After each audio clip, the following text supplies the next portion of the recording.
Hi friends, இன்னைக்கு நம்ம இந்த வீடியோவில் ஆட்டுக்கால் சூப் எப்படி செய்யறது பார்க்கலாம். வாங்க வீடியோக்குள்ளார போகலாம். இப்போ இந்த சூப்புக்கு நான் ஒரு 2 ஆட்டுக்கால் எடுத்து நல்லா க்ளீன் பண்ணி வச்சுருக்கேன். இது நல்லா கருப்பு கருப்பாக இருக்கும்ல, அதெல்லாம் நல்லா சுரண்டி எடுத்துட்டு நல்லா முடியெல்லாம் இல்லாமல் நல்லா க்ளீன் பண்ணி வச்சுக்கோங்க.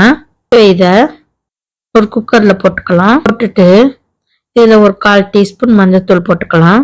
இதில் 1 டீஸ்பூன் இஞ்சி பூண்டு விழுது போட்டிருக்கேன். போட்டு ஒரு சின்ன வெங்காயமா எடுத்து அதை நல்லா பொடியா கட் பண்ணியிருக்கேன், அதை போட்டுக்கலாம். அதே மாதிரி ஒரு சின்ன தக்காளி எடுத்து நல்லா பொடியா கட் பண்ணி அதையும் போட்டுக்கலாம். இதில் கொஞ்சம் தண்ணி ஊற்றிக்குவோம்.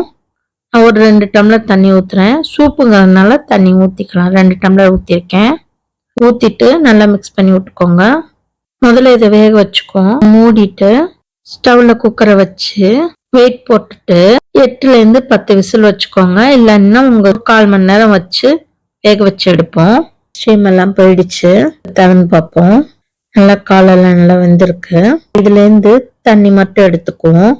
இப்போ இதுல தண்ணி மட்டும் எடுத்துக்குவோம். முதல்ல இப்போ தண்ணி மட்டும் எடுத்து வச்சாச்சு. இதை நம்ம தாளிச்சுக்குவோம். அதுக்கு ஸ்டவ்ல ஒரு கடாய் வச்சு 1 டீஸ்பூன் எண்ணெய் ஊற்றிக்கலாம். இதுக்கு கொஞ்சமா எண்ணெய் ஊற்றிக்கிட்டா போதும். 1/2 டீஸ்பூன் சோம்பு பொரிஞ்சதும் நம்ம எடுத்து வச்ச இந்த தண்ணியை ஊற்றிக்குவோம். ஊற்றிட்டு இதில் எலும்பு பீஸும் 1/4 பீஸும் போட்டுக்கலாம். இதில் இன்னும் கொஞ்சம் தண்ணி ஊற்றிக்கிறேன். இன்னும் 1 டம்ளர் தண்ணி ஊற்றிருக்கேன். சூப்பில் எவ்வளோ கால் சாப்பிடுவீங்கன்னா அந்த அளவுக்கு கால் எடுத்து போட்டுக்கோங்க. காலுக்குங்கிறதுனால நான் கொஞ்சமாக போட்டிருக்கேன். இப்போ இதில் ஒரு 1/2 டீஸ்பூன் மிளகாய்த்தூள், 1/2 டீஸ்பூன் தனியா பொடி, இந்த சூப்புக்கு தேவையான அளவு உப்பு போட்டு நல்லா கொதிக்கட்டும். இப்போ நல்லா சூப் கொதிக்க ஆரம்பிச்சிருச்சு.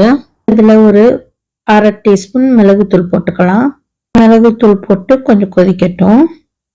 இப்போ சூப் ரெடி ஆயிடுச்சு. ஈஸியாக இறக்கிறதுக்கு முன்னாடி இதில் கொஞ்சோண்டு கொத்தமல்லி தழையை போட்டு இறக்கிடுவோம். ரெடியான சூப்பை இந்த பவுலில் ஊற்றிக்கலாம். இப்போ சுவையான ஆட்டுக்கால் சூப்பு ரெடி ஆயிடுச்சு. இப்போ சுவையான டேஸ்டியான ஆட்டுக்கால் சூப் ரெடி ஆயிடுச்சு. இதை நீங்க செஞ்சு பாருங்க. செஞ்சு பார்த்துட்டு இந்த வீடியோ பிடிச்சிருந்தா லைக் பண்ணுங்க, கமெண்ட் பண்ணுங்க, ஷேர் பண்ணுங்க. அப்படியே எங்க சேனலை சப்ஸ்கிரைப் பண்ணுங்க. மறக்காம பெல் ஐக்கானை கிளிக் பண்ணுங்க. அப்பதான் எங்களோட ஒவ்வொரு வீடியோவும் உங்களுக்கு நோட்டிபிகேஷனா வந்து சேரும். Thank you friends.